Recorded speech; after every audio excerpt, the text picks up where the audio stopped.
Bonsoir, bienvenue et merci d'être avec nous sur Radio Sensation pour votre émission du mercredi, l'immobilier en question.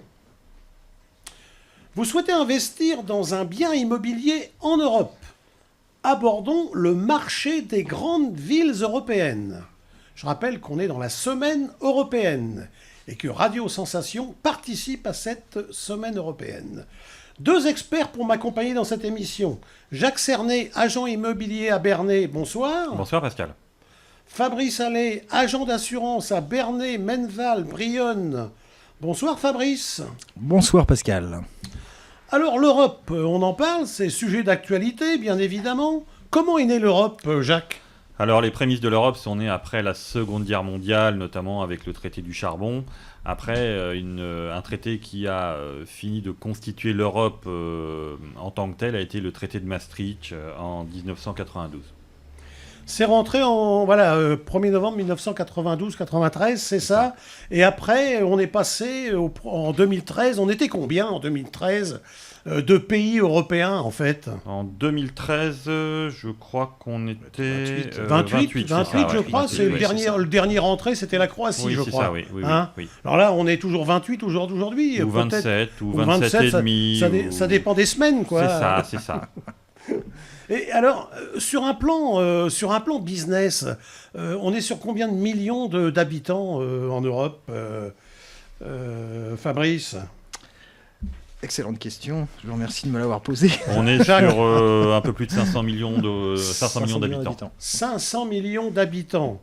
Donc en fait, tenez, monsieur l'assureur, vous avez le droit de travailler sur l'Europe, vous avez le droit de faire des assurances dans les 28 pays européens ? Eh ben non. Effectivement, c'est un sérieux problème pour les personnes qui vont aller investir à l'étranger, puisque dans ces cas-là, il va falloir qu'ils prennent contact avec un assureur local.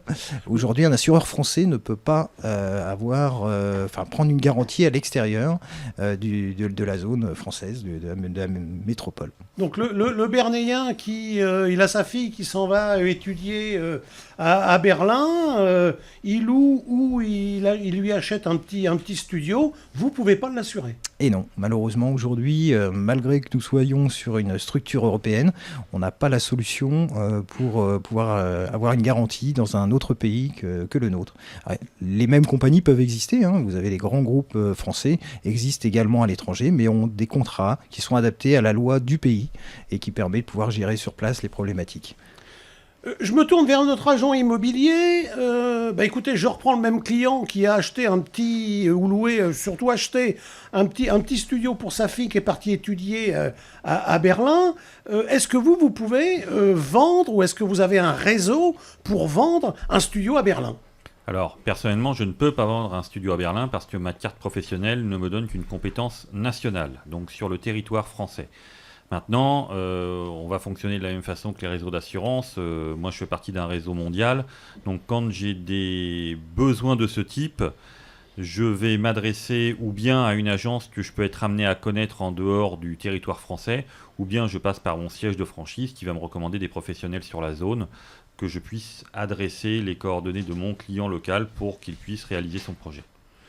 Vous êtes en train de nous expliquer que en fait, le réseau auquel vous appartenez est un réseau mondial et que bien évidemment, je reviens sur l'Allemagne puisque je parlais de Berlin, votre réseau est implanté également en Allemagne ou en Espagne ou aux US.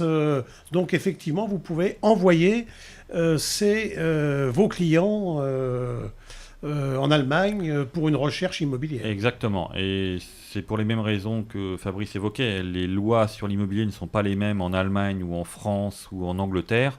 Moi, je ne suis pas compétent juridiquement sur le sujet. Donc, même si j'en avais la possibilité, à ce jour, je ne m'aventurerais même pas dans ce type de transaction tant que je ne suis pas formé. Parlons des villes européennes où les prix de l'immobilier augmentent le plus vite. Alors, on va les prendre par ordre décroissant, si vous le voulez bien. Comme ça, on aura le trio de tête en dernier. Donc, on en a 7 ou 8 quand même des villes où ça augmente, où ça grimpe rapidement quand même, Jacques. Ça grimpe, ça reste des capitales, donc ça grimpe toujours rapidement. Maintenant, quand on est déjà à un niveau de prix élevé, forcément, la hausse est plus faible. Et ça dépend aussi de l'activité économique de la capitale, du pays et de la répartition des emplois sur le territoire concerné. Prenons Londres, par exemple. Londres, il paraît que la City va déménager. Donc, qu'est-ce qui se passe? Ça augmente toujours ou ça stagne un peu La City a plus de 1000 ans, donc si elle déménage, ça va faire pas mal de cartons à bouger, je pense. Mais l'augmentation sur Londres est d'environ 2,3%. Après, Londres a toujours été prisé. Après le Brexit, qu'est-ce qui va se passer? Je ne sais pas. Mais Londres a toujours été très prisé comme capitale européenne pour le business. Parlons sur Francfort, par exemple. Francfort, on est plus sur du 2, on approche les 3% de croissance. Ah oui, ça augmente. Ça Oui, augmente mais quand même. ce qu'il faut voir, c'est par exemple, on parlait de Londres, le prix au mètre carré à Londres, on est environ au-dessus de 10 000 € du mètre carré. Londres est le prix de Paris, en fait. C'est ça, voire un peu plus cher dans certaines zones. Francfort, vous êtes environ à 3 300 € du mètre carré. Donc même si on augmente plus à Francfort, on a un peu de marge par rapport... Et nos amis belges, là, Bruxelles, là, c'est à côté de chez nous, ça? Comment ça se comporte là-bas? Bruxelles, un peu plus de 4% d'augmentation. Ah, quand même. Voilà, pour un prix au mètre carré moyen, ça reste des moyennes, d'environ 1800-1850 €. Et par exemple, alors je repars en Allemagne, là, l'Allemagne, Fabrice... L'Allemagne devient quand même beaucoup plus intéressante. Alors toujours pareil avec un prix beaucoup plus modeste au mètre carré, mais on est aujourd'hui sur des progressions à plus de 6%. Donc là, des progressions qui... 6% de progression sur un bien à 200 000 €, effectivement, ça fait de l'argent, quoi. Parce qu'en fait, il n'y a pas que le prix de... Il n'y a pas que le prix d'achat, il y a tout ce qui va avec, les frais de notaire, etc.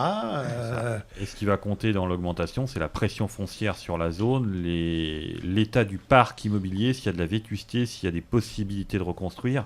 Tout ça va grandement faire augmenter le prix au mètre carré et le pourcentage d'augmentation selon notamment la pression du travail, mais les possibilités d'investir.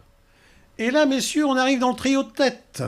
Parce que j'ai pas entendu parler de Paris encore. Donc comment sommes-nous placés, Jacques? Paris, on continue, 8,3% d'augmentation. On a un prix moyen au mètre carré, on va dire, de 7 000 €, mais vous avez certains arrondissements qui dépassent largement les 10 000 €, voire qui frôlent les 12 000. Paris reste Paris, si je puis m'exprimer ainsi. Donc on arrive en troisième position, Paris. C'est ça. Deuxième position. Vous avez Dublin, alors avec un prix moyen environ 3 000 €, et vous avez 12,3% d'augmentation. Mais je pense que sur Dublin, on va profiter aussi des atermoiements du Brexit, et ce qui fait que certains vont redistribuer leur foncier sur des pays européens pour pouvoir continuer à exercer en Europe.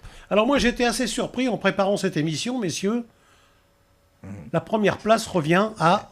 Oui, le champion du monde, c'est Amsterdam, qui effectivement a eu la chance de connaître, les Pays-Bas connaissent un boom immobilier assez important d'une façon générale, et là on a plus de 20% de rentabilité sur ces produits immobiliers, c'est quand même énorme.